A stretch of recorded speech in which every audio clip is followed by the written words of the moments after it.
you can laugh at me some more. I swear, I had nothing to do with that. You know I'd never hurt you. You know, Chuck and Steve, they're sickos. You know that.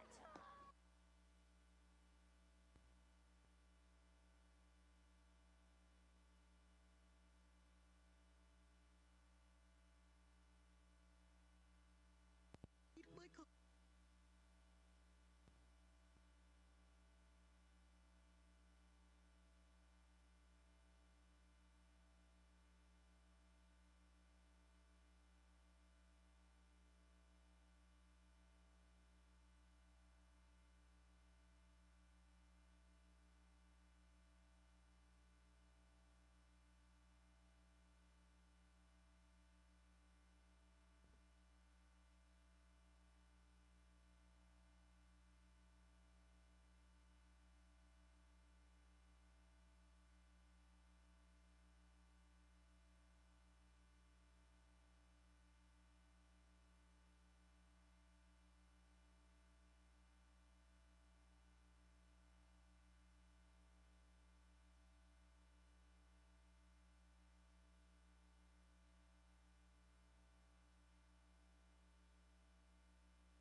To the bunker!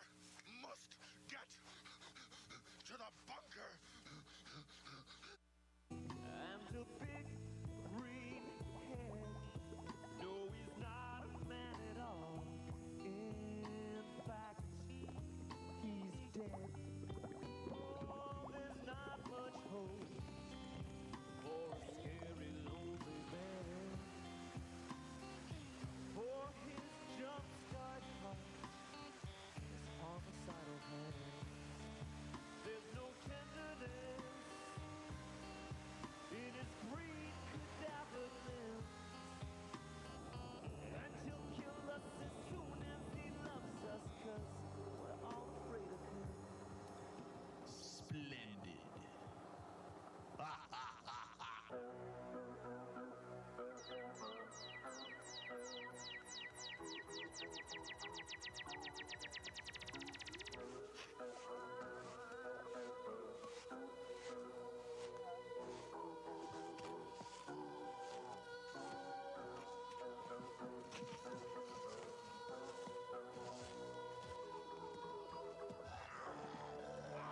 Just as I thought. Look.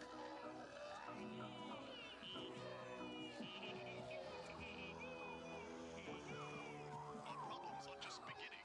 I'm starting to get toxic telepathic monster vibrations. Look!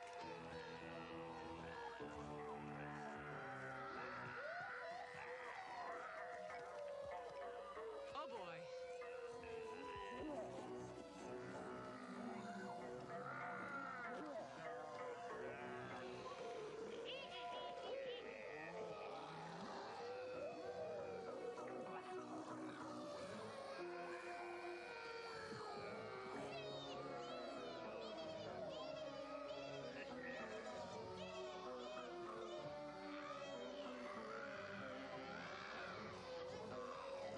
Okay, gals, you know what to do.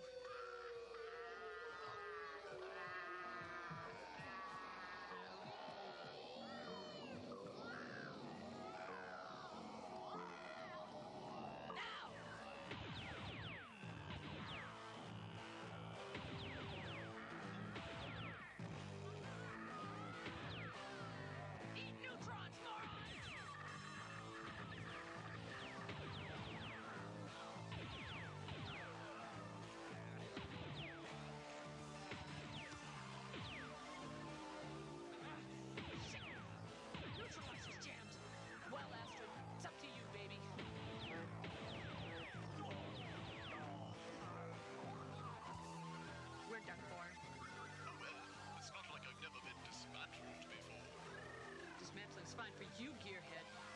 such a picnic when you have nerve endings. I'd be saying my prayers if a religion hadn't been abolished 2,000 years ago. Halt! Halt, I say!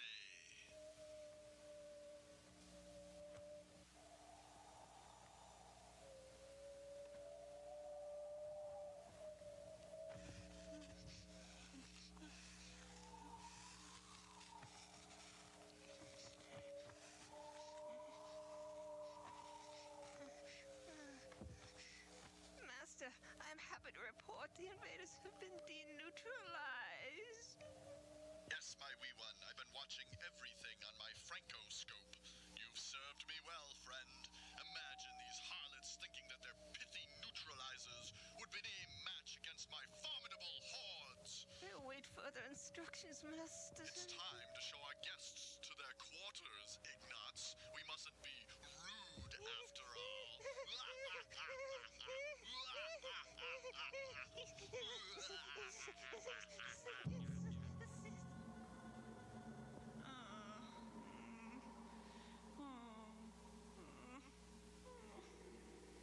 Oh, he bit my back. Oh, God. What are you supposed to do to us? I don't know, but I'm not expecting it to be a church picnic.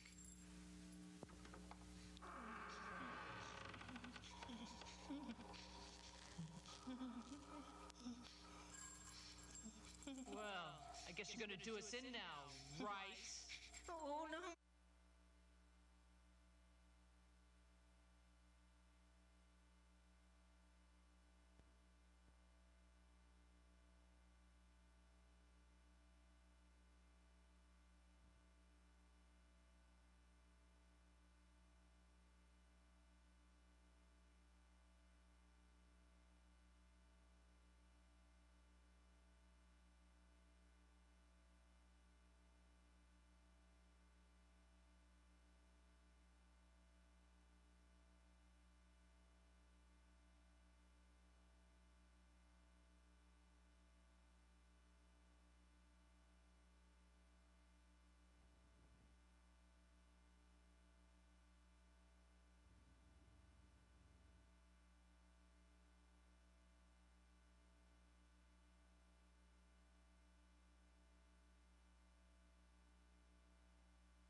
Oh, I'm supposed to text Macy. Oops. Okay. We're live right now. Oh, okay.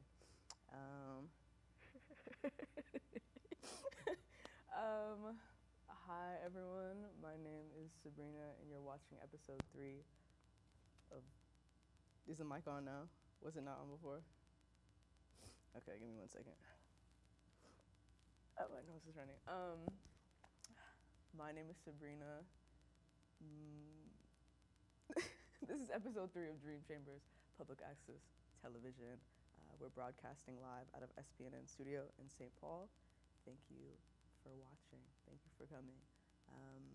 For those who haven't watched the first 2 episodes, this show is pretty much just about showing Black cinema, showing Black film, thinking about Black literacy, Black film literacy, and building a film community in the Midwest where there isn't one.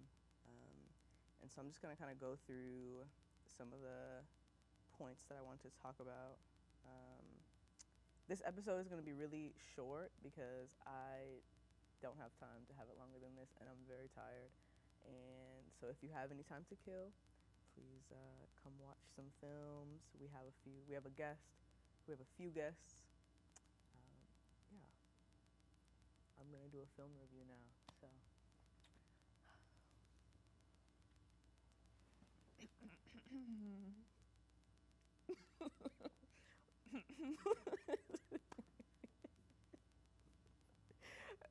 I need someone to switch the camera, please.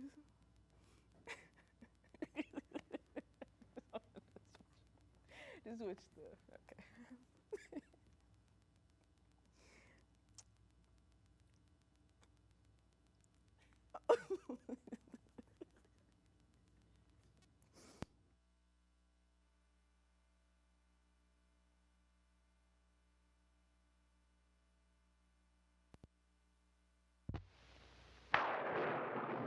Beyond the limits of mortal fear, outside the realm of imagination, there's a place where every nightmare you've ever had comes true.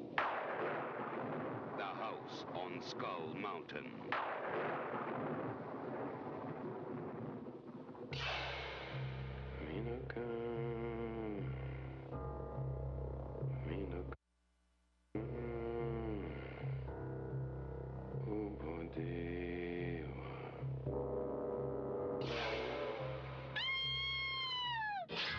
The house on Skull Mountain. Beyond its doors, the unknown waits.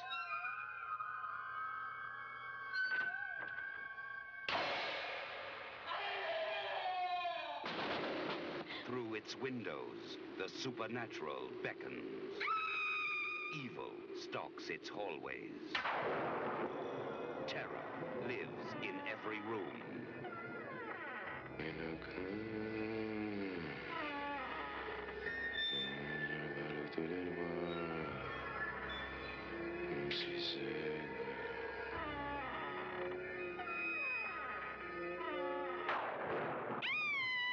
The house on Skull Mountain. Arise, fallen Christophe! Awake from your long sleep! I, Thomas Petson, command it! Where death reaches from beyond the grave to claim the souls of the living.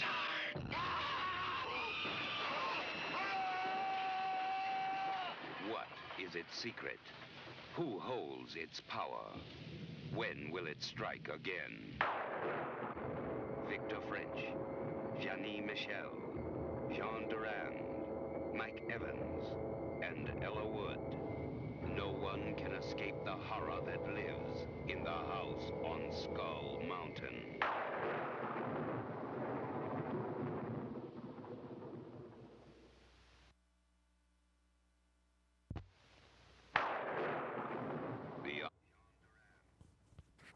That sounded kind of loud.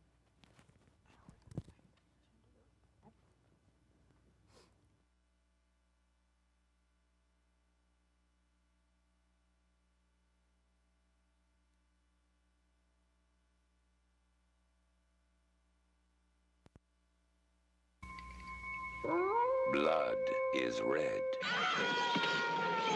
Voodoo is blue. Sugar is sweet. Revenge is sweeter. I'm passing sentence. Meet Sugar Hill. No, please. Not a place, but a brand new face. My friends call me Sugar. The foxiest, Looking for anything special? sexiest, deadliest chick in town. The mob took Sugar's man away. And now she's gonna make them pay. I want them dead. With a voodoo priestess called Mama Matrace. I know what you can do. The power you possess. How strong is your hate? And Baron Samdi, too. My particular special. A drink that I'm famous for. The zombie. This is my domain, a kingdom of the dead. And an army of undead behind her. Each death has had something to do with voodoo ritual. There's nothing that Sugar can't do. Use it. The mob has never seen anything like Sugar Hill and her zombie hitmen.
This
is so funny.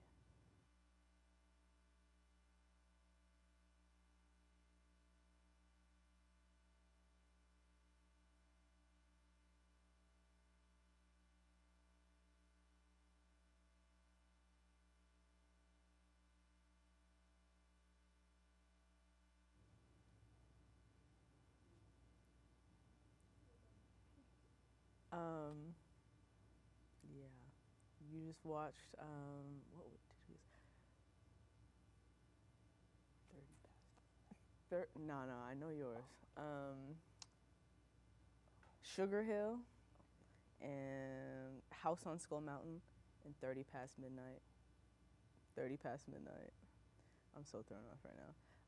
I'm trying to be professional about this and I forget that I don't care. Oh, my dad's here, so I feel bad swearing.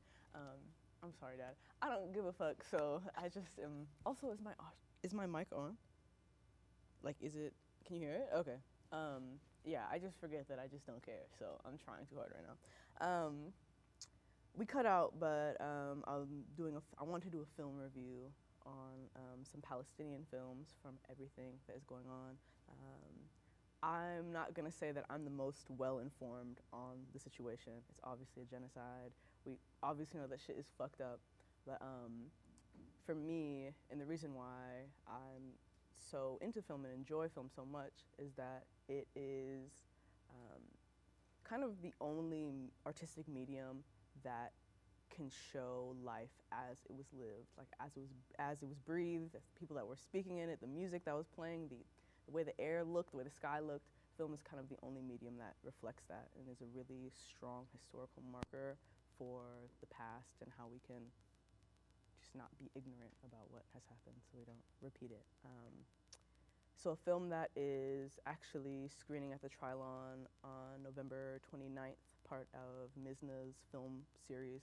They're a Middle Eastern film journal kind of. I really don't know what they do fully, but they do a film series at Trilon, and it's a film called The Dupes by Tawfiq Saleh, and it's kind of just the premise of the film is it's based in the 1950s when one of the first like big genocides were happening in Palestine, and there was a Lebanese and Palestinian refugee camp that got bombed, and it kind of is following three Palestinian men in their refuge from going from Palestine to Iraq to Kuwait. So it just follows that.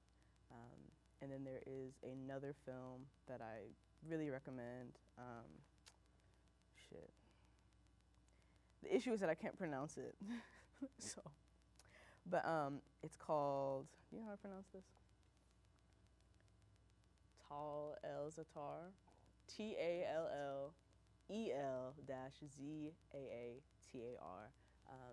And I'm just gonna read the synopsis of it, but it documents the 1976 massacre of the Palestinian, oh, that's actually the one I was just talking about, yeah. And it actually is like real footage from the massacre, and it reconstructs the history of the camp, recounts the long months of assault and resistance. Someone just said the sound is low. Okay. And it recounts the long months of assault and resistance to the voices of many surviving men, women, and children. It was actually during that bombing, it was lost under the rubble, and a filmmaker, the one that reproduced it and reconstructed it, they found it and found the original soundtrack and found the original audio to it. So I definitely recommend that. I will link that actually in the, I'll just link it somewhere, but you can find it on Vimeo. It's like a very widely accessible film. But I think it's really important to watch films around things that you may be ignorant about, because it's like that's just how you get information. I think especially in this time period where news is it's very easy to get caught up in what may be real, what may be what's the right word, false information. Films just show life as it is, and some things may be propaganda, but I think it shows different sides of a conflict that you may not see otherwise. So, yeah. But on a lighter note, I have Saint, whose film 30 Past Midnight we just screened, and I'm just gonna ask them some questions. So, thank you for being on the show. Thanks for having me. Saint on the mic. Can we hear me? Okay, cool. We can. I can't. Can I hear myself? Is there a way to do that? Hello. Hello. Hello. Hello, hello, hello. Hello? We're good. Yeah, you can? Okay. Yeah, very good. Could we zoom in a little on both of us? A little more. Gotta see the fits, A little other camera. Yes. This is so real. This is like the process of us like learning how to actually be on public TV. Right. No, every episode is exactly like this. Yeah. So thank you for being on the show. Thanks for having me, seriously. So thank you for letting us screen the film. Like, what was kind of the idea behind the film? Is this your first? Is this like your first? This is my debut? first ever short film. I've never done anything like that. Yeah. Usually I just shoot music videos, like just random footage. I've loved editing since I was like middle school age. Yeah. Because I was in like a video production class, and it's just like I really took to editing and all of that artistic, creative stuff. Yeah. And so, kind of what happened was I was literally just chilling. I was like, hey, you should just start recording me. So that first scene, everything happened in order. So that first scene, it was like literally 2 a.m. And I was like, I just improv'd that, and I was like, okay, we can make a little short film about maybe like a sleep paralysis demon like haunting me and my friend. And so in that second scene where you see my friend Saffron, she's being haunted by the same kind of thing. She's like shuffling some tarot cards, and then all of a sudden, here the glass get hit. She goes to check it out. There's nothing. She looks in a little like a storage closet, and there it is, just pops out on her. She calls me up and is like, hey, like, I don't know what the fuck is going on. I'm like, hey, I just had a similar experience literally last night. And so, yeah, I showed up, we talked about it, got back to the place, was taking out the trash, and I got haunted in the fucking, like, parking garage. Like, that's the scariest thing that could happen for most people. Like, when you're in a parking ramp or a garage by yourself, it's like, it's just so eerie. Like, you don't know what's gonna happen.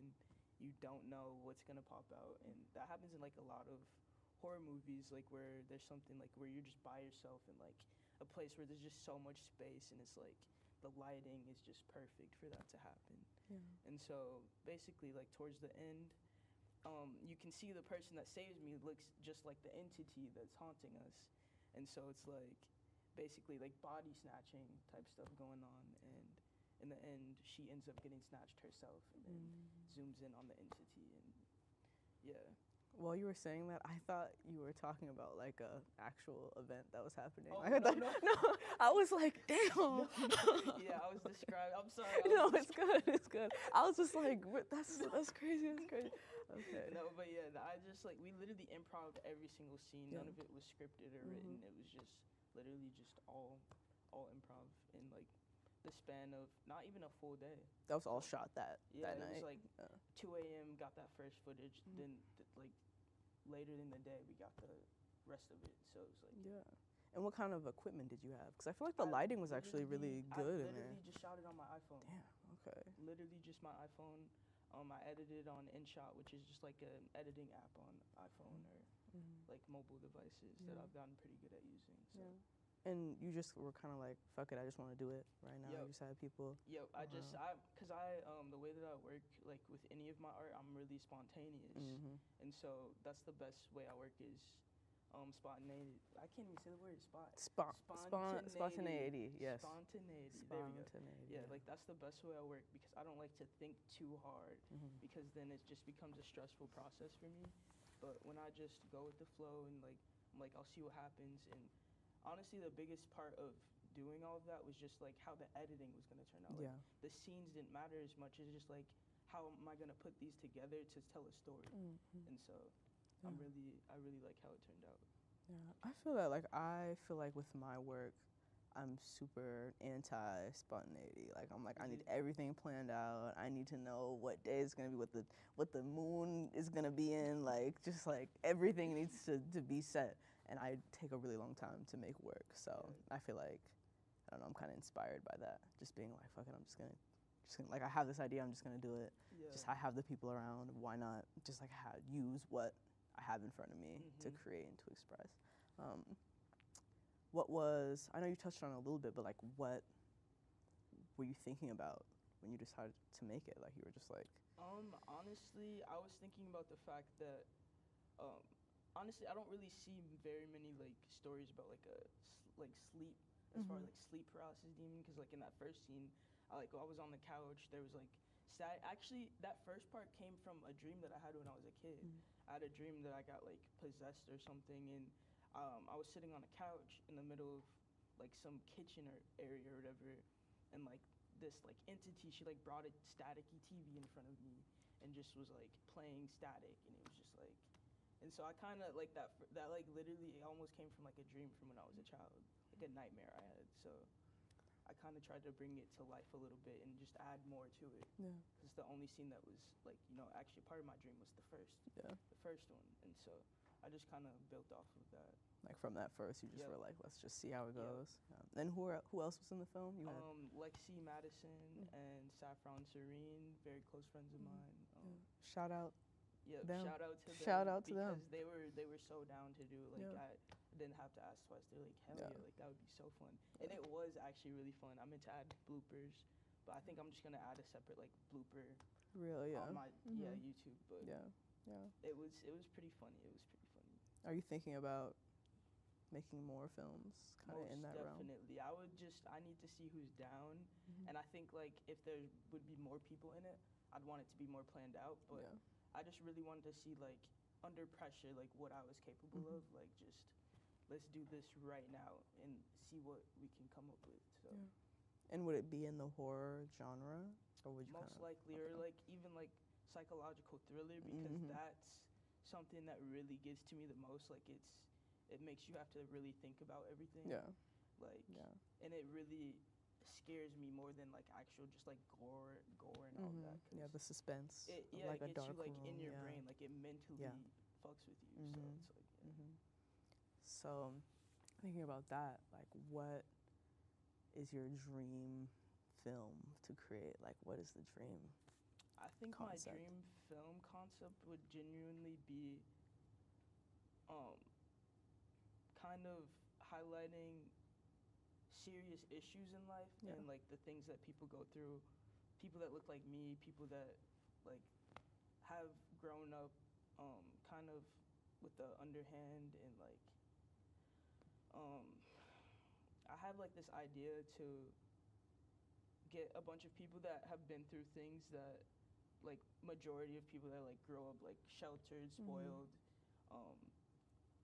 I would want them in like the same room, and I would want them to actually come up with the idea themselves, like what kind of topics or things would you want people to be more aware of, like that's happened to you or happened to the people around you, because it's like a lot of people are sheltered, they haven't seen a lot of things happen, and there's like a lot of people who are traumatized that have been through like hard things, like veterans, like people who have been unhoused for a long time, like stuff like that.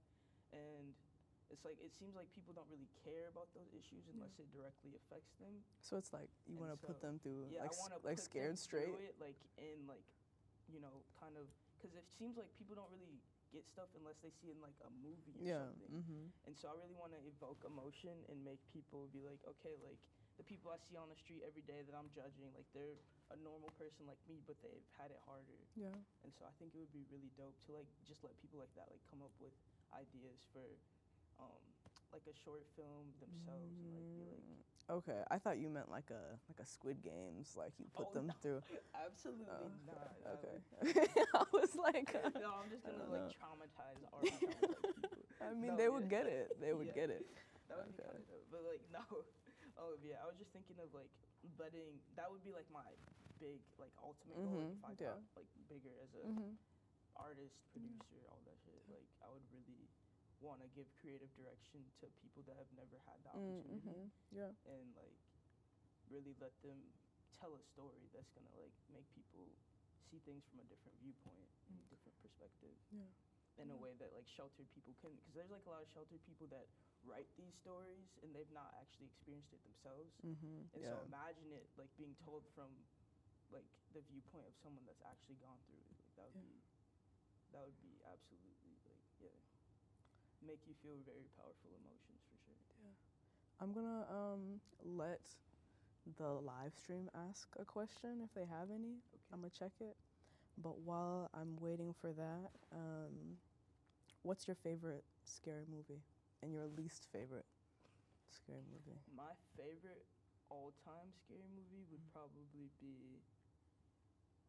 the Halloween series, because literally ever since I was a child, like I was just like, I don't really get very scared of things, but it's like Michael Myers he's always haunted me. Like whenever I have nightmares as a kid, Michael Myers or Freddy Krueger, like those are the main two that really scared me. The Grudge is definitely up there. I never seen that. You've never seen that? Yeah, it's like a Japanese film. It's like their films are The Grudge. Fire. Yeah. The Grudge. Is it like? She has like the hair over her. Oh, okay, yeah, maybe I have seen that. Yeah. If you've seen like the scary movie like spin off like it's like a parody of a bunch of different horror films. They like have her in Okay, yeah. So. Where it's like super racist in there. Yeah, okay, yeah, I have seen that one. I don't know, bro. I think I've seen a scene like that. Okay, They're literally just saying like words that just sound like it's Japanese, but it's not actually like, you know. Yeah. Yeah, they Yeah, I know the scene you're talking about. Yeah. So you I've seen the scary movie. I haven't seen The Grudge. No, okay. no. So like The Grudge is actually good. Okay. The scary movie is something else, bro. Okay. This screen here is. I think my going least crazy. favorite horror film would probably be Texas Chainsaw Massacre. Why? I think that the way I'm gonna just say the most recent one, the way that it was like written, it pissed me off because like I thought the girl was gonna. Spoiler alert! I thought someone was gonna escape. They made it like, oh yeah, like this person's gonna escape. It's gonna be a happy ending. She died. She got killed at the very last second. So now it's like, okay, well now we need another movie. But like the movie that we were already watching was like, it just didn't make sense to me personally. It just didn't, the like last film of it just didn't make sense to me. Yeah, I feel like no hate towards Texas Chainsaw Massacre, but maybe the older movies would be better. But have you seen the older ones? I've seen the older ones. But I swear they always die. Like everyone dies at the end. I thought that's how that goes. That's what I hate about it. That it's just like it's no escape, like no hope. Like, I just want like, you know, you need that like happy ending, but it's like you're just traumatizing people for the sake of traumatizing. Yeah, it is depressing. Yeah. Okay. You got 2 questions from Kelly Penn. Do you know Kelly Penn? I don't. Okay. Hi, Kelly. Hi, Kelly. What is something that people wouldn't think is horror that you think is horror? Like as far as like movies or like something, maybe something that is like scary to you that like isn't. Yeah, that's not like super. That's a good question. I actually never thought about that before. Yeah, right. I'm trying to think of my answer to that. Damn, you put me on the spot, Kelly. Shit. I think that. Damn, I'm so sorry. I have to like really think about Yeah, that. And like I don't that's have a time pretty. to just sit and think about that right now. Do y'all have any answers? Yeah, does anyone in the does anybody Okay. Anna, do you have any answers to that? Like Okay. shit. You got any answers, y'all? Okay. That's a really that is a good question. Like, I feel like I want to wanna think about literally that. just sit and think about it. Yeah, because I'm thinking like all the things I would think about are like already, you know, like being trapped somewhere, losing your memory, or like, you know, I don't know. Okay, I actually have a story. So recently I was on a work retreat and I saw this really scary door that looked like it was straight out of the Saw movies. I don't think anyone else there was like scared of like the door itself, but I was terrified of the door itself. So I think like maybe that's something that other people wouldn't be scared of that I can see was that. scared of. I mean, like other people were like, "Yo, you need to leave." Like it looks terrifying, but like I was scared of like the door itself, as if like the door was gonna like attack me or something. Yeah. So like maybe that. Like, are you scared of like what's on the other side, or just like the Not door evil. had I'm like saying- I'm evil gonna have energy I to wish- it? I'm gonna show you this door. The energy on it is actually insane. I don't know if you're gonna be able to do like a zoom in on my phone. I think we to could do a show zoom. people, but like, bro, it was actually insane. I felt like I was in like a horror house. Okay. And then the second question from Kelly. Look at that. Oh, Look at this door, bro. I think that's a fair scary door. It kind of looks like it's made out of Are we skin. gonna be able to, like, Yeah, do zoom it. Could you do a in? zoom in?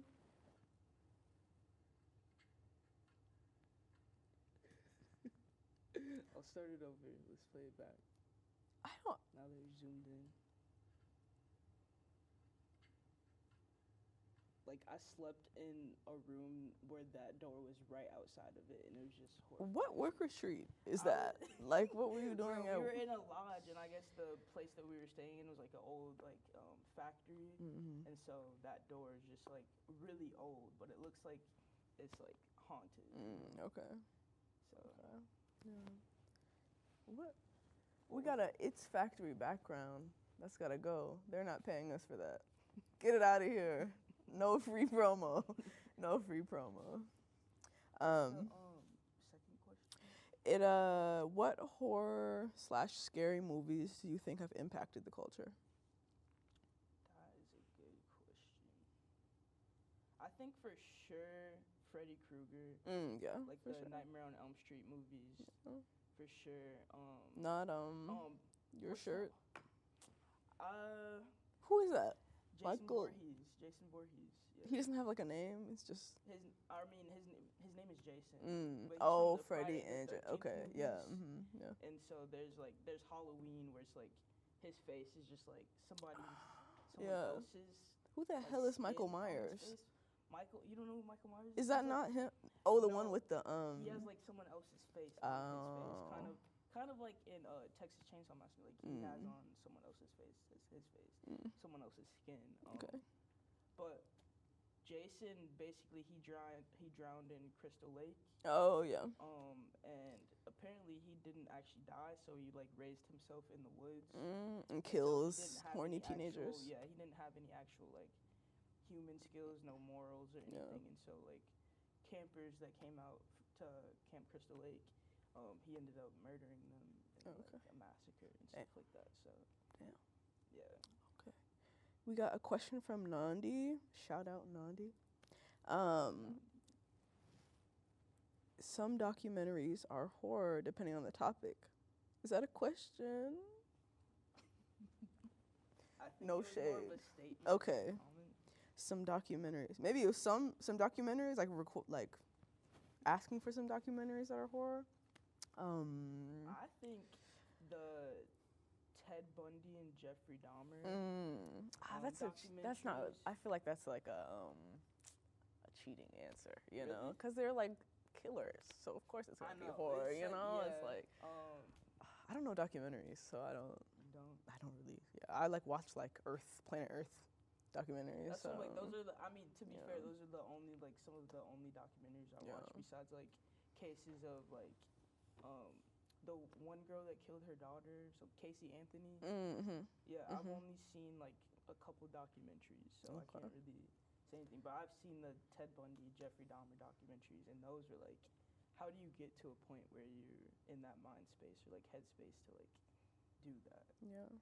Okay. So that was pretty scary for me, especially the way that I didn't watch the Netflix adaptation of, I think, Jeffrey Dahmer, because it was just like it's traumatizing the victims' families. Yeah. And it was a little too much, and like Netflix profiting off of that is just so foul to me.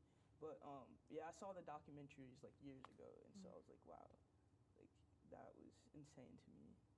Jeffrey Dahmer. Yep, and Ted Bundy. Yep. I just had a thought on it, and I couldn't remember what I was going to say about it, but I had a question about your costume. What is your costume? Please explain to us your costume. Is Jason Voorhees from Friday the 13th. You got to put the whole costume on. We got to see the vibes. And then as you're doing that, how do you feel about emos, and have you ever had an emo phase? Or are you still in it? I feel like people would consider me emo. Okay. I don't really consider myself as like the term emo, more of like alternative. Okay, yeah. But like literally growing up, I went to suburban schools, and all of my friends were always like the emo white kids, were like the stoners. So it's like I've kind of always, I never got to dress how I wanted to until obviously I got old enough to buy my own stuff. But Okay. I think I fuck with emos. Okay. I fuck with the alternative scene. Yeah, like adult emos. Like you fuck with them. Okay. Yeah, I actually really like shout out to adult emos for still dressing like that, because it's like there's a lot of obvious judgment from adults that think they're better than dressing regular and stuff like that. It takes a lot to still express yourself in a way that is gonna either frighten other people or just cause obvious judgment.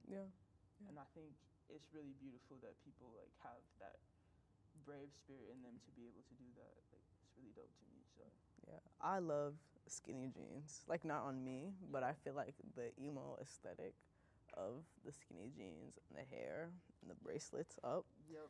I always wanted that, but I couldn't afford it as a kid. Describe your fit right now. What are you channeling? What's your fit? The issue is that like I don't think that this is a costume, because I think I dress like this anyways. But the vibes. I wanted to be like originally I had like a kind of a school sweater on, because I wanted to be like a bully as a costume. But then I just kind of dressed like myself. So then I'm like, damn, what is my real like what am I if I have devil ears and I'm dressed alike? Are you a school bully? Yeah. yeah. No, I'm like I feel like how they would like animate a school bully in Toy Story or something. Like that's the vibes. The kid with the little Sid. The little stringy. Yeah. That's me. What kind of hairstyle his mom got him. Yeah. The buzz cut isn't the. He was a menace. I know, but they just made it like so much longer. Because the animation style was disgusting. Yeah. I think there's two other questions. Okay, and we got like. Am I still costumed up? You can do whatever you want to do. I want the audience to see my face. What's your take on snuff films and the current craze about the serial killer Doc? But apparently they can barely hear you back there. Oh, you guys can't hear me? Is my mic low? Can you guys hear me now? Can you hear me better? We should have done like mic check. I think we should have. Yeah, that would make sense. I feel like I don't know how much of this they caught. You know what I mean? Damn, Andy, asking hella questions. We're still okay. I can hear myself now. Oh, there we go. Okay, Coop. I'm still learning. We're still learning. This is my first time being like interviewed on something like this. So they're still new to this too. So. This is our third time, and you would think that we know by now, but I'm choosing to not know. I'm choosing blissful ignorance. I kind of like it. The vibes. Fuck it. What was the question though? What's your take on snuff films and the current craze around serial killer docs? And what's an aesthetic you like but haven't pulled off? I think that the whole serial killer craze started a couple years ago, because I remember seeing on Twitter there were like a bunch of like Jeffrey Dahmer, like Ted Bundy, Richard Ramirez, like fan accounts, like all over Twitter, and I thought they were joking. Like I thought they were maybe like trolling, but a lot of them are serious. Yeah, people love that stuff. And I was like, and they think like that those men did nothing wrong. Yeah. And they like fetishize them, and he's like, oh my god, he's so hot. Like I wish And I'm like, holy shit, like that's a whole another thing to get into. So isn't it not kind of sexy, the thought of someone like hunting you down and stalking you? I feel like that's like a real thing. Like that's the thing that like everyone, like people want like their romantic partner to like be obsessed with them. So it's like it makes sense. Like that's what people obviously like fantasize about. Like this person like wants me so bad that they want to like kill me. Like damn, that's and I see you laughing. No, but like that's kind of a thing that started honestly a while back, and it's just caught traction ever, like especially after the like Jeffrey Dahmer stuff on Netflix, like because you know people make their whole personalities things they've watched most of the time. So that's me. So I'm like Netflix knows what they're doing, like dropping fucking serial killer stuff like that. So like could you become a serial killer? You said what? Could you see yourself like in the right circumstances becoming a serial killer? The right circumstances. Tell me the circumstance.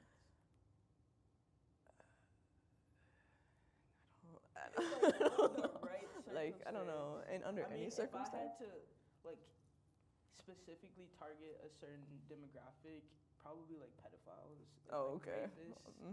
I've definitely considered like, maybe we should get like a group of women that just murder like pedophiles and rapists. Yeah, yeah, but murder, I think that's too easy. I've definitely thought about that. Like that's just. Yeah, okay. I was wondering what you were gonna say. I was like, yeah, this is public, so you know, FBI might be watching. Just for legal reasons. Yeah, legal allegedly. Purposes. This is all allegedly. This is all, you know. Yeah. How about you? Let's I was gonna say no. Under the right circumstances, I don't think I could be a serial killer. I think I could probably. No, I don't think I could kill anyone. Really? Yes. I think my boss is watching. Under the right. Oh, your boss is watching. Yeah. Bro, if I have to answer this, I think it's fair. I think I have a similar answer to you. Okay. I don't know what, like, I feel like my issue is, like, if there's ever a circumstance, I probably, you know, the right circumstance, I don't know what it is, but that's all, maybe. Like, what is the right? So, like, I feel like, I have the. Do you agree with my circumstance? Like, yes. Yeah. I think death is too easy. I think they should have something else happen to them. I think they should, like, suffer. Something. That's more, I think that's more, like, grim than, like, just straight killing them. That's, like, a little bit, you know. I just don't, death is hard for me, but also I feel like sometimes I think I could snap. So I don't know, you know. Any therapists watching? I have a therapist. I just haven't seen her in a while, so maybe that's the issue. But I feel like I could, I don't know. I feel like I could, I'd be thinking, I'm like, serial killing is kind of crazy. That's a lot of like killing, but and then like even on topic like where did you get that from? Come on. It was connected to a different question. Okay, and then I'm gonna ask one last question. Which one do I want to ask? Genre you think should not have made? What's a genre you think should not have been made? For example, comedy horror is weird. True crime gives me the heebie-jeebies. I'm sorry. Are those some of the heebie-jeebies? The way it was spelled is just, I've never seen someone spell heebie-jeebie. That's a hard question. I'm trying to think of things that I like. If I like see that type of movie out, I'm just like absolutely not. I like absolutely will not watch it. I don't know if there's, because I'm pretty open-minded about like genres of. I like seeing like different perspectives, so I'm not really sure. I would have to. You guys are asking really good questions. I've literally just never been asked in my life, so it's like I have to really sit and think about it. I hate my wife comedy. Like, you know, like it's like a shitty husband and his wife. Is there a whole genre of hate my wife? Yeah, comedy? like what's that? Like maybe Adam Sandler. Yes, movies? like that energy. Yeah, like what's that movie, Step Brothers? That's not that, but that's like related for me. Like where it's just like I feel like that's fart in jokes. Almost any like movie where there's like lead male role. Yeah, like, I don't like those. I don't like those. That's like I'm always not, no. just remakes. Hate that. I don't like remakes. Those I feel like my least favorite movies are like the really like. This might be controversial just because obviously it's low budget, but like I feel like you can have low budget and still make a good film. Mine are like the low budget films where like the acting is like really bad. Like it's just hard to watch. That's controversial. I like those kinds. Like it's those are just fun like, to me. I know that it's like funny to watch, but it's like if I had to really sit and watch a movie, I wouldn't choose to just watch that unless it was for laughs, like for shits and giggles. But it's like there's a lot of things that's just like hard watch, or like where the plot doesn't make sense. I don't know if I necessarily have like a like specific genre. I think like zombie movies are like outplayed because like bro, like some people they just don't do it right. I know there's a lot of them where the graphics are so fucking good that like I'm genuinely terrified. But like most of them it's like just like this has been done like so many times. Yeah, movies are kind of in a bad place right now. Okay. What would your genre be? Just besides like an actual genre like you said besides an actual genre or just no like an actual genre? Yeah, besides like, Hate My Wife. Shit. I've never been a fan of comedies in general. I'm like there is just not shit to laugh about. Like what is so funny? We're not allowed to laugh? No, I feel like it's like I like them, but I'm not gonna choose to watch them. Like I just feel like there's not a lot of movies that like make me laugh. Like, you know. Yeah. White comedy. That's my answer. I don't like white comedy. I don't mind like black comedy movies. Like I will watch Friday. I'll watch. You know. White comedy just does not do it. I think that's why I hate the Hate My Wife genre. Adam Sandler, because it's white comedy. Yeah. Like, why are we farting? There's no need to ever fart in a movie. Like, that's not funny. Like, it's just not funny. Like, it's just not. Like it's just like that immature male. Yeah, it's just not giving anything at all. I don't really watch like white films like that. Yeah. But, like I don't like go out of my way to like just seek a certain race of film. Yeah. But a lot of times I get really tired of like stuff like that. Like the funniest movie to me recently has still just been Rush Hour. I haven't seen it. You've never I haven't seen all the Rush Hour, no. I keep like There's, seeing like, parts of little it. bit of like racism on both. Of course. Like, Yeah. That time period, honestly, yeah. It makes me laugh though. It makes me laugh. I'm sorry. Not but racist. Racial jokes like because it's like happening on both ends. Like it's not just like Chris Tucker doing it. It's like also I almost call him Eddie Murphy. What is his name? Damn. What is the Asian man? Chris. Oh, the Asian What's man? his name? Jackie Chan. You called him Eddie Murphy. No, I meant to say Jackie Chan. I'm sorry. Jackie Chan also, it was like happening on his side too. It's just like, because it just puts into perspective how stupid racism really is. Yeah. Like it's just so stupid.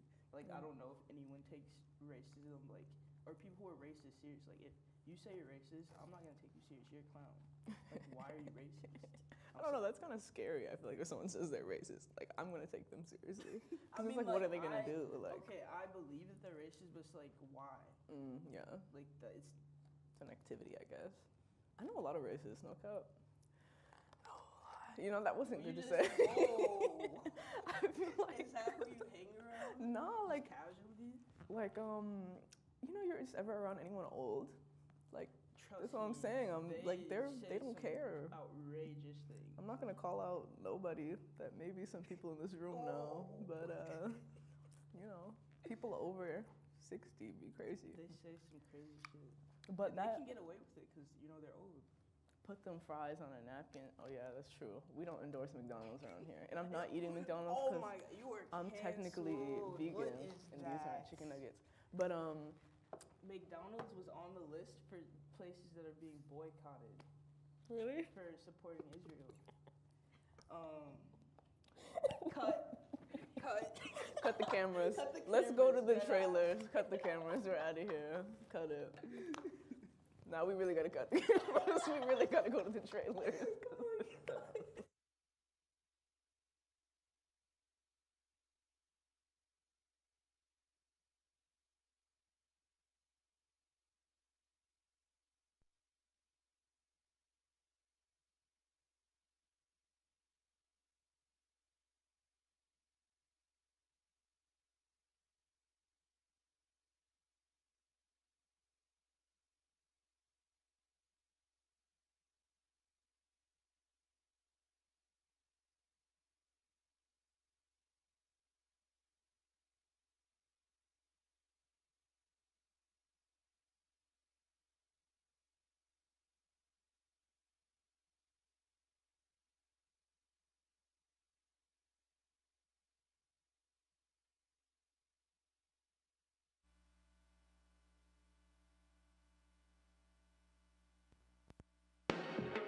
whose destiny had been foretold. Its fate had been forewarned. He did not know that something so sweet could be so evil. Now, the fate of mankind hangs in the balance as Kadeem Hardison, TV's Dwayne Wayne. This honey I met the other night was bad. Bad. Super bad. And Bill Nunn from Do the Right Thing get busy in the first contemporary horror thriller of its kind. James Bond III's Death by Temptation. She's every man's dream and your worst nightmare. She leaves with men, and you never see them again. I'm on a mission and nobody can cramp my style. So if you can't get down, stay at the crib for a while. I don't mean to be cruel and know my heart. Death by Temptation, a new movie from Troma. With new music by Ashford and Simpson, Melba Moore, Najee, and Freddie Jackson.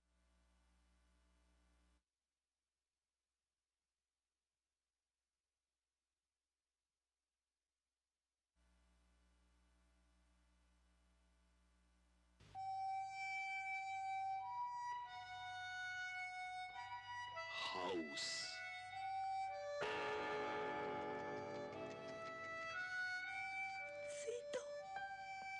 私あなたを救えなかっ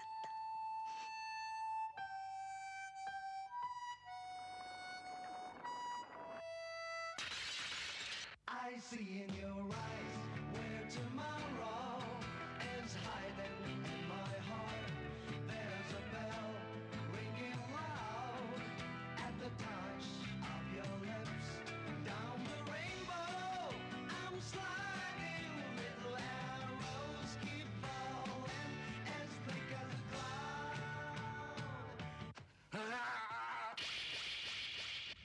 眩しくて怖いのよ、日の光が。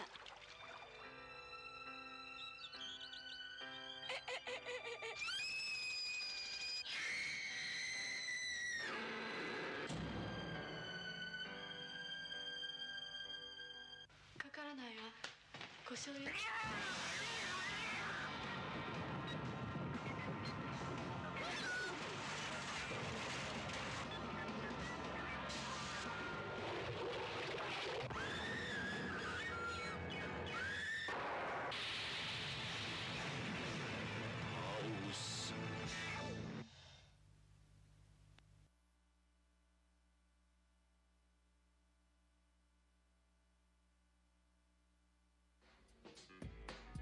Yeah, that felt kind of nice.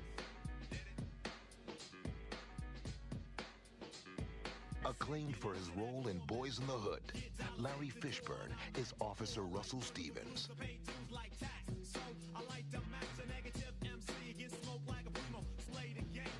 I knew you'd come. There's a thin line between catching a criminal and becoming one. Deep Cover. Directed by Bill Duke.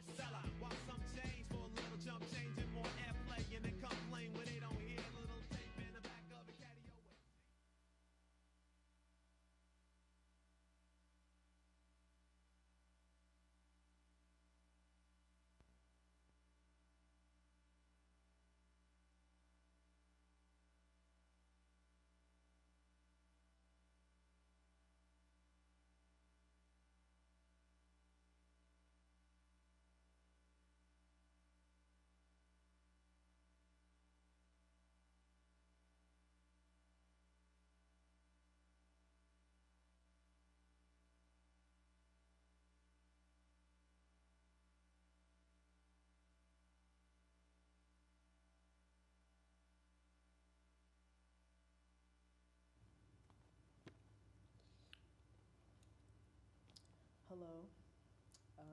This is about the end of the show. I'm gonna go over some events that are happening in the cities. Let me not. This in my mouth. Should I be on mic 1 or 2? Mic 1. This. Hold up. Give me a second.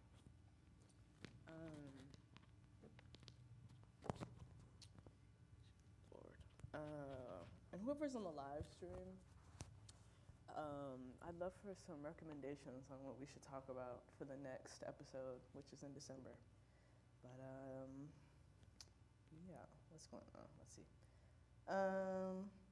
Oh yeah, so actually tonight at 5:30 in like 2 hours, that Trailer House is playing at the Trilon for $8. And I think that's the last day it plays for the rest of the year. And then for November, there's a Larry Fishburne or a Lawrence Fishburne series where it has all his films, or like 4 of his films or something. And they're playing Deep Cover, which I have never seen before, but it looks good. And he has a low cut shirt, so it seems like that is the vibes of the whole. It's that, whatever.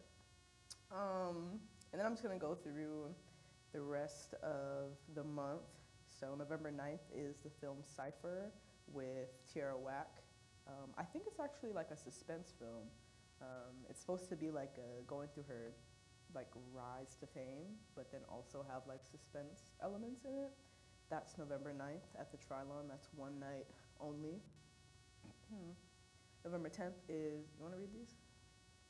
Okay. November 10th is The Punk Singer with the director on, the director's gonna be there at that screening, that specific screening. That's November 10th. November 12th is the film with Peter Bradley, and that is kind of like a biopic of artist that works like every day, and he's like paints like every day, and hasn't like shown his face for 40 years. So that's pretty interesting. 29th is The Dupes, the Palestinian film that I talked about. That is, I really recommend seeing that film. That's probably the only time you'll ever be able to see that film. I did a lot of research trying to find it for like streaming. Does not exist anywhere but on Janus Films, and you have to buy it and be like an organization to actually watch it. So I recommend that. November 29th at the Trilon, The Dupes. And then one of my favorite films, The Holy Mountain by Alejandro Jodorowsky.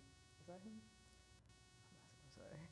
By Jodorowsky, December 8th. It's the 50th anniversary of The Holy Mountain. And if you're into The Shining, it's playing October 30th at the Heights Theater. Yeah. Y'all got anything to say? Oh, these are my sisters, by the way.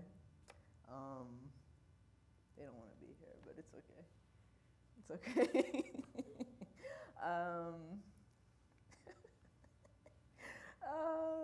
Yeah, I think that's kind of it, honestly.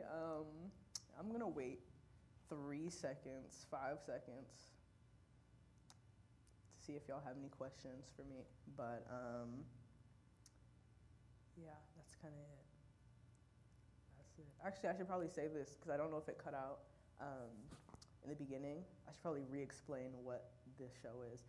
Dream Chambers is a, wait. I'm gonna do it like with reading, so like I can use this for later. Ooh, I have it really written out. Dream Chambers is a moving image-based program centered on film literacy and the expansion of Black cinema, celebrating the work that has already been done and encouraging the formation of the next generation of makers in the Midwest and beyond.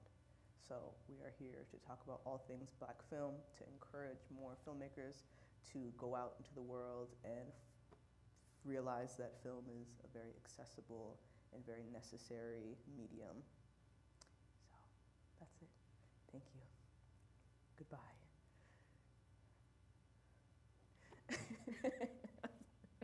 You can cut.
I'm R.L. Stein.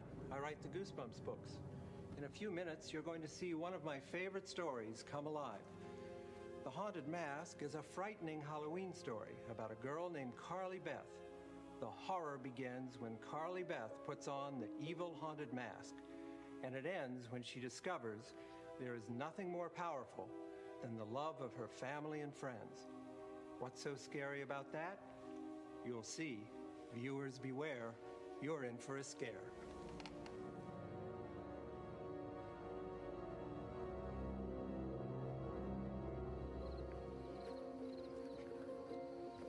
Hey, look. It's a new store. Where'd that come from? I don't know, but it's just in time for Halloween.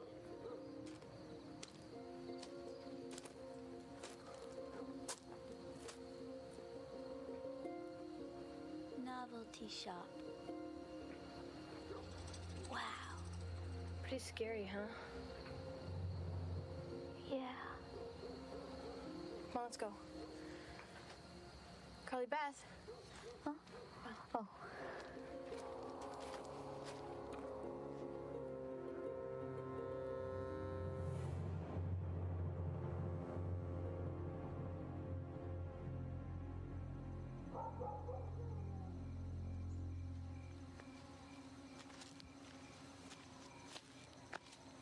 Why'd you have to wait till the last minute to get a pumpkin? Why does it have to be so creepy out here? Do you hear breathing? It's probably you, Carly Beth. I thought I heard footsteps. I think someone's followed us here, Sabrina. You know, I think you're right. Somebody's out there. Somebody. Or something. That was totally not funny. I'm sorry. Why don't you get your pumpkin so we can go home? Okay. These pumpkins are so rotten. Oh, I found a good one.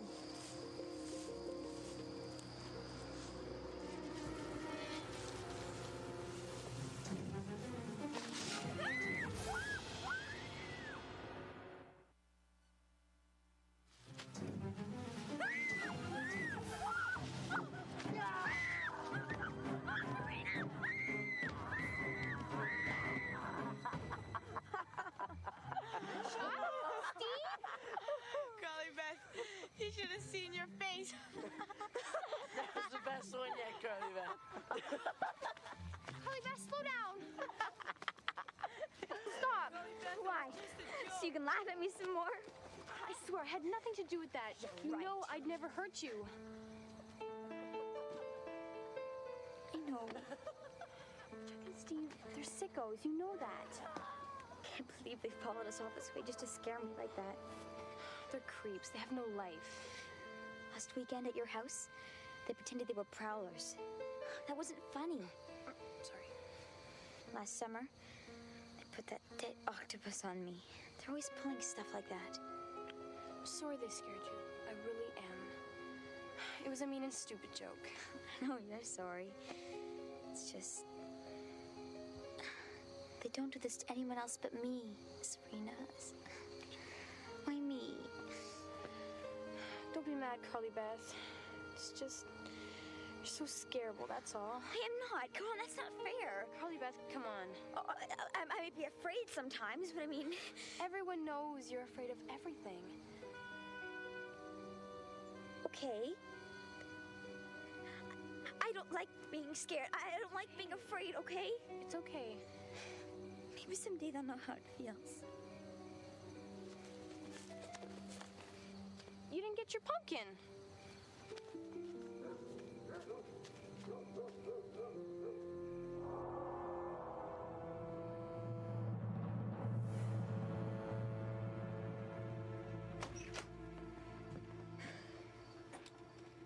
Hey, anybody home? It's me. Hi. Oh, hey, are you okay? Huh? Did something happen to you? No, nothing. Why? Oh, no, it's your eyes. You look... It's nothing. Don't worry about it, okay, Mom? Okay, cool. Just asking. Hey, come here. I want to show you something. Check it out. Mom, it's me. This face is me.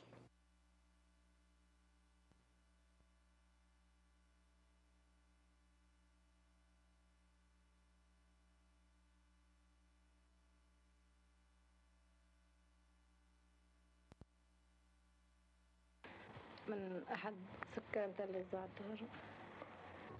فابتدأت المعركة، كان يعني توقع الصبح الساعة 7:10 على الضبط. وقع علينا قذائف بكثرة، يعني قذائف بدون مبالغة ما حدا بيقدر عددها يعرف قديش.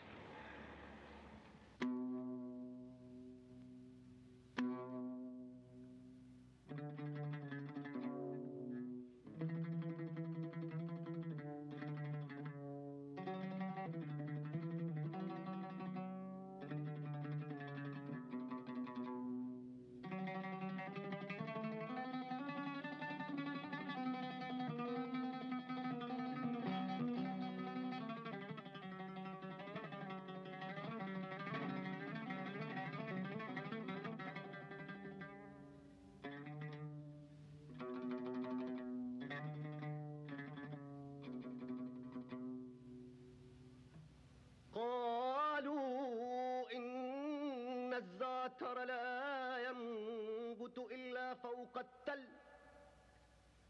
وتحت التل، واسأل عنه الريح تندل. إن الزعتر يختصر الزمن فينبت في الماضي والحاضر والمستقبل. إن الزعتر يمحي كل حدود الأرض فينبت في الماء وفي الصحراء، في الماء وفي الصحراء. وعرفت لماذا عرفت لماذا وعرفت لماذا عرفت لماذا رائحة الزعتر أقوى من كل روائح هذا العصر المتخم بالليل. وعرفت لماذا عرفت لماذا يوم حصار الزعتر في بيروت من قبل الزمر الفاشية وزمر الردة والانفصال. عرفت لماذا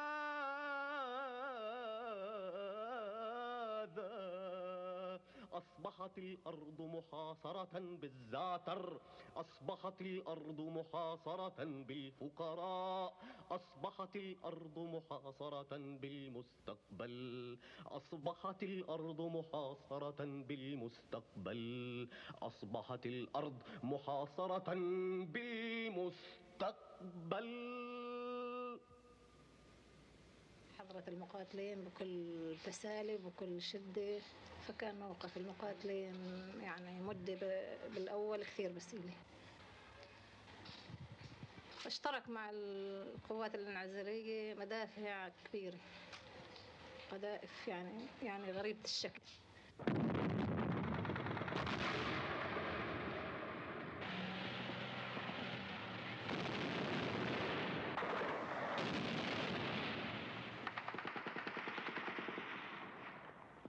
مخيم تل الزعتر مخيم في وسط منطقة معادية يحيط الأعداء من 4 جهات.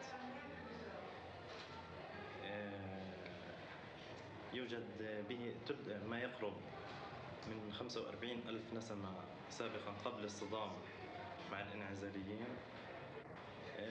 بعد ذلك نتيجة المعارك واستشهاد العديد من العسكريين والمدنيين والحصار اللي فرض على الزعتر، هاجر من المنطقة عدد كبير. قبل المعركة الأخيرة كان في المنطقة ما يقرب من 25,000 نسمة، نصفهم فلسطينيين والنصف الآخر من اللبنانيين.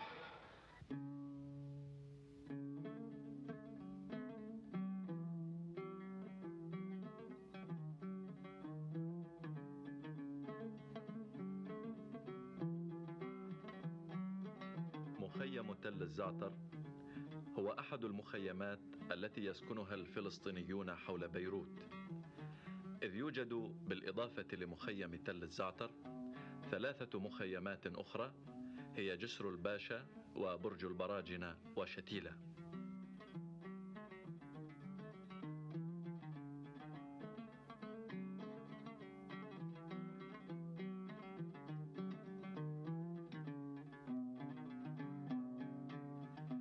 أنشئ مخيم تل الزعتر عام 1950، وهو الوقت الذي أنشئت فيه مخيمات عديدة سكنها الفلسطينيون بعد طردهم من بلادهم إثر قيام الكيان الصهيوني على أرض فلسطين عام 1948.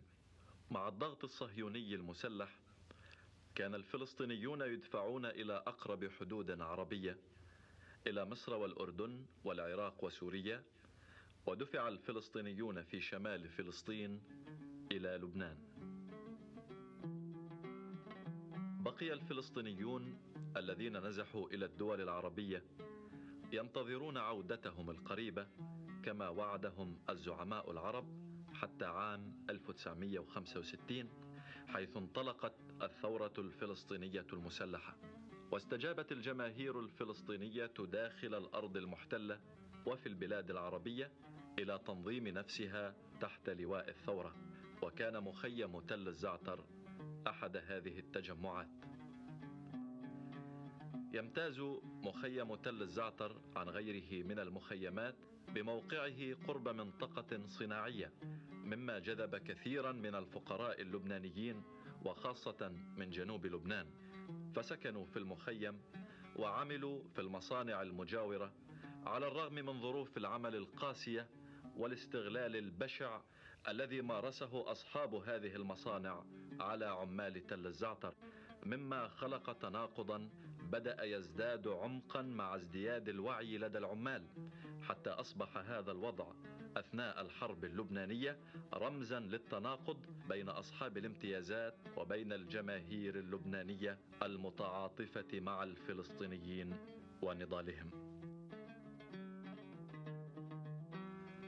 اعتبرت مجزرة عين الرمانة في 13 من نيسان أبريل عام 1975 بداية للحرب اللبنانية، وقد قام حزب الكتائب الفاشي بارتكاب هذه المجزرة ضد 30 فلسطينيا ولبنانيا جميعهم من سكان مخيم تل الزعتر.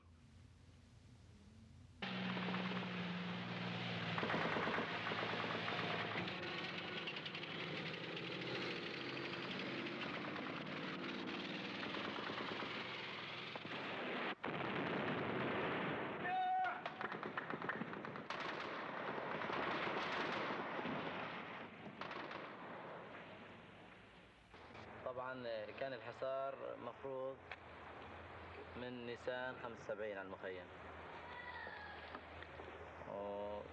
وكثير الناس كانوا يعانوا من كثير من المواد التموينية والطبية في نفس الوقت، لأنه الوضع السياسي أو المرحلة اللي مر فيها حصار تل الزعتر، وخاصة أن النظام السوري أعطى الضوء الأخضر للنزاليين بالنسبة لمخيم تل الزعتر بالذات، فطبعا قاموا بحشد كافة قواتهم حول المخيم. وفي 17/6/76 بدأ أول يوم بالاشتباكات مع القوى النزالية. بدأ الهجوم الساعة 8 صباحا على محور المكلس قرب. طبعا شبابنا في إلنا كمين متقدم تحت المنصرية بالضبط، يعني بيننا وبين الجيش يعني ما في 70 متر، فطبعا يعني حسينا بحشد ملالات وحشد قوات لهم. كان في إلنا 4 شباب على الكمين المتقدم، طبعا في الأخ علي خنجر هو كان قائد المجموعة اللي على الكمين المتقدم موجود أي نعم.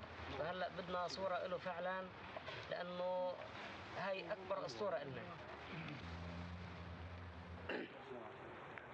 فهجموا علينا النزاليين وتصدينا لهم نحن، وبلشنا نرمي منهم يعني جثث، رمينا كثير من الجثث يعني أكثر من 50 جثة تحت العواميد. وقف علينا الهجوم، صاروا جابوا ملالات ودبابات، صاروا يشيلوا القتلة من تحت المبنى. نحن هون تحصرنا وطوعونا الكتائب، نحن 4 شباب 4، والهجوم أكثر يعني من 1000 مقاتل اللي مطوعينه. بلشوا يرموا علينا قنابل عشان يسحبوا القدرة تبعنا. فنحن هون يعني فعلا تغلبنا وذخيرتنا خفت.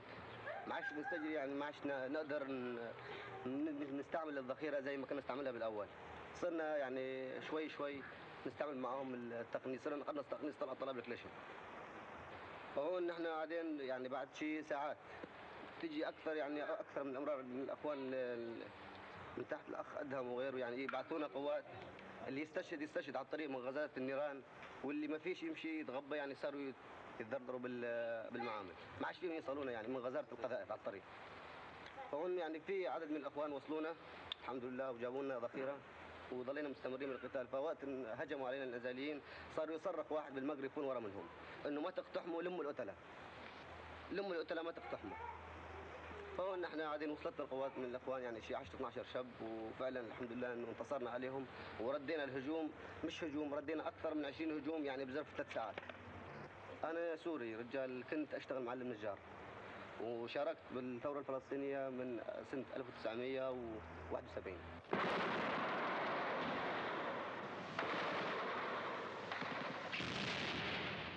سقط في اليوم الأول حوالي 8000 قذيفة، كانت مركزة كلها على منطقة المخيم، أي ظلت هذه القذائف تسقط في المنطقة التي هي معتبرة مخيم بالأصل، وظلت هذه المناطق مناطق عمق بالنسبة لنا، لأنه إحنا كنا ممتدين خارج حدود المخيم.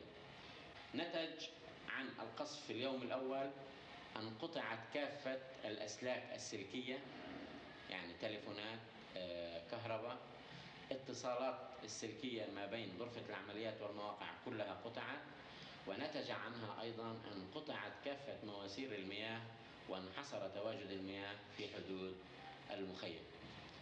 كان الناس المدنيين ملتزمين بالملاجئ، فما جانا جرحى في هذاك اليوم من المدنيين إطلاقا. في اليوم الأول واليوم الثاني بدأت الناس تشعر في حجم الهجوم. هذا كان أثر شوي طبعا على الأعصاب في البداية. الناس مش عارفين شو المصير، مش عارفين شو الهدف من الهجوم، شو كذا. مع الوقت بدأت تتوضح الصورة طبعا بشكل واضح. في هذيك الأيام كنا نتوقع وصول نجدي بطريقة ما من المنطقة الغربية، بس للأسف مع الوقت ما اجتش، ومع الوقت تعودوا الناس على انه في حصار شديد على تل الزعتر، وانه في هجوم يومي ومكثف على تل الزعتر. انه لاحظوا طبعا بالقصف اليومي، مش بس اول يوم كان في قصف مركز، وانما القصف استمر يوميا بشكل كثيف، قصف اذا وحشي. وكمان رشاشات ال500 اللي كانت باستمرار تمشط المخيم، وبالاضافه الى القناصين اللي كانوا متمركزين على سطوح البنايات المشرفه على زواريب المخيم، واللي كانوا يمنعوا الحركه في الزواريب.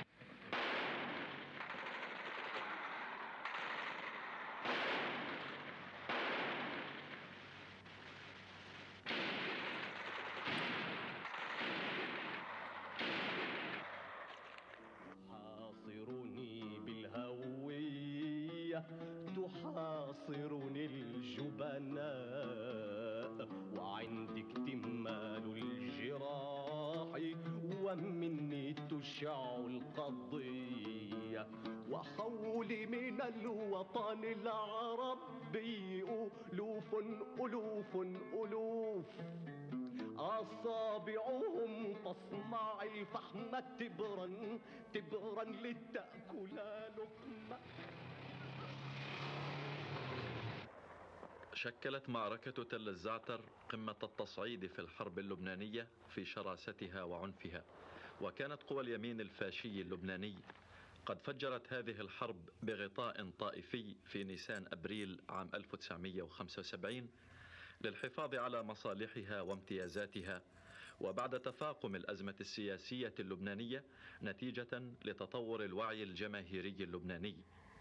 وقد تحالف اليمين مع قوى عربية ورجعية وقوى إمبريالية عالمية، كما تحالف بشكل خاص مع العدو الصهيوني والذي أمده بالسلاح والعتاد والخبرة العسكرية. وقد التقت مصلحة هذه القوى مجتمعة على ضرب الثورة الفلسطينية والحركة الوطنية اللبنانية وضرب التحالف بينهما.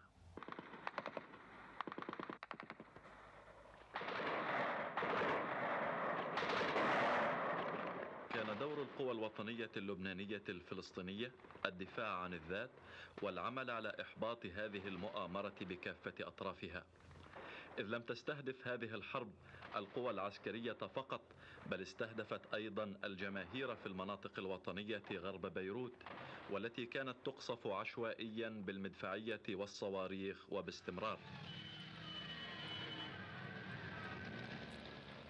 لم يكن للقوى الوطنية اللبنانية والفلسطينية أي مصلحة في هذه الحرب، وخاصة الثورة الفلسطينية والتي تعرضت مرارا ومنذ انطلاقتها للمؤامرات المتتالية في الأردن وفي لبنان، وللمؤامرات الصهيونية داخل الأرض المحتلة وخارجها.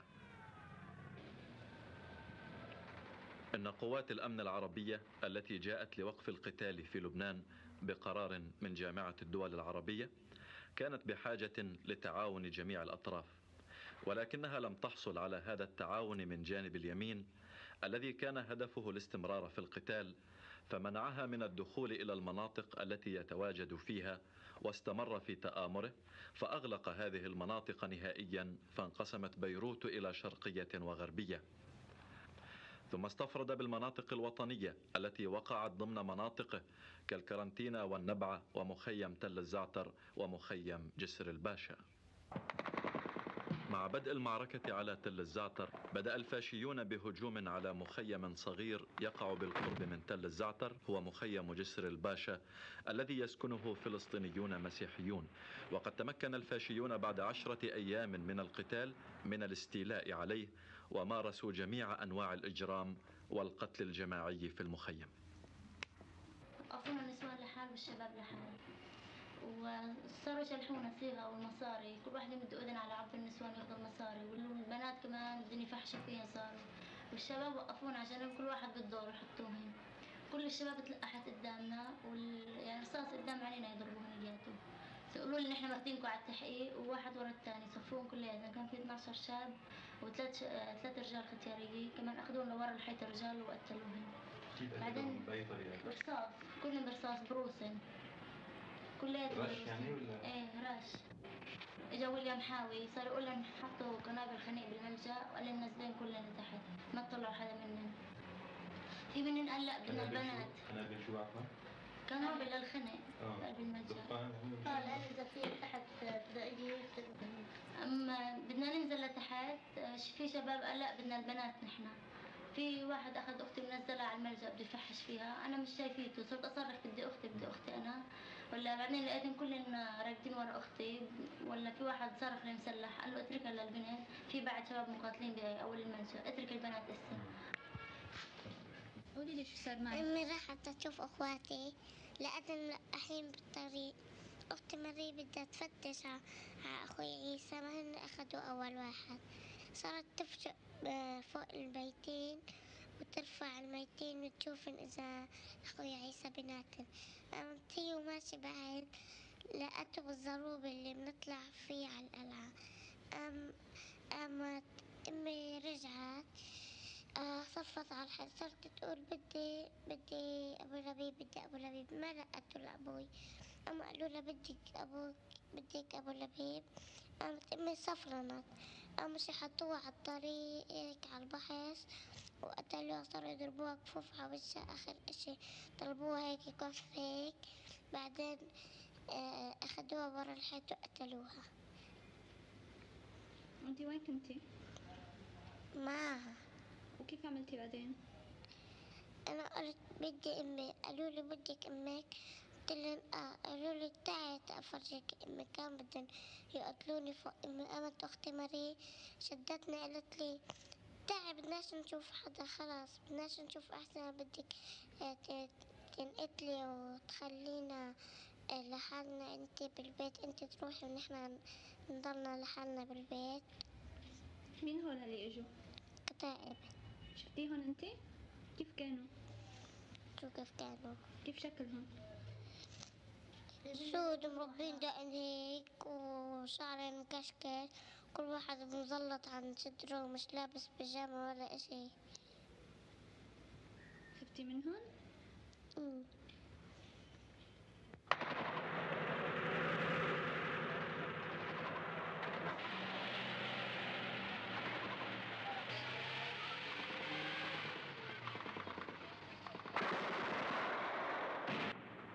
هون في ظل احتدام المعارك على باقي المحاور، انه استفردوا بالقلعة وجسر الباشا مع وجود الضغط العسكري الكبير والمستمر ليل نهار على مخيم تل الزعتر.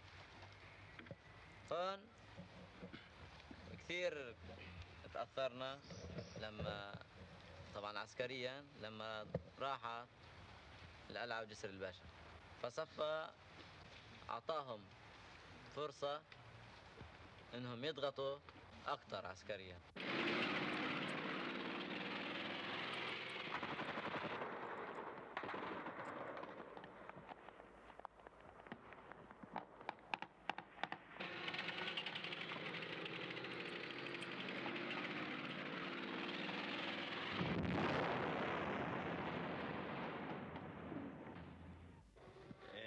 بعد أسبوع من القتال أصبح في المخيم 5 مصادر، 5 أنابيب مياه. هاي المواسير المي كانت على الحدود، على الخط الفاصل ما بيننا وبين الكتايب، بعضها ما بيننا وبين الكتايب. كان في بئر ملوث سقطت فيه عدة جثث. كان في هناك بير حفروا الهلال الأحمر الفلسطيني، لكن خلص المازوت. كان بيشرب 25,000 نسمة من 7 مصادر، 7 حنفيات يعني بالتحديد. في اليوم العاشر من بدء الحصار علينا، هذه كانت لحظة تاريخية بالفعل، لأنه المستشفى بحكم موقعه داخل المخيم والبيوت كانت حواليه كلها مدمرة، وكان الهجوم متركز على محور قريب من المستشفى، لا يبعد عن المستشفى إلا 200 متر. وفي هذه اللحظات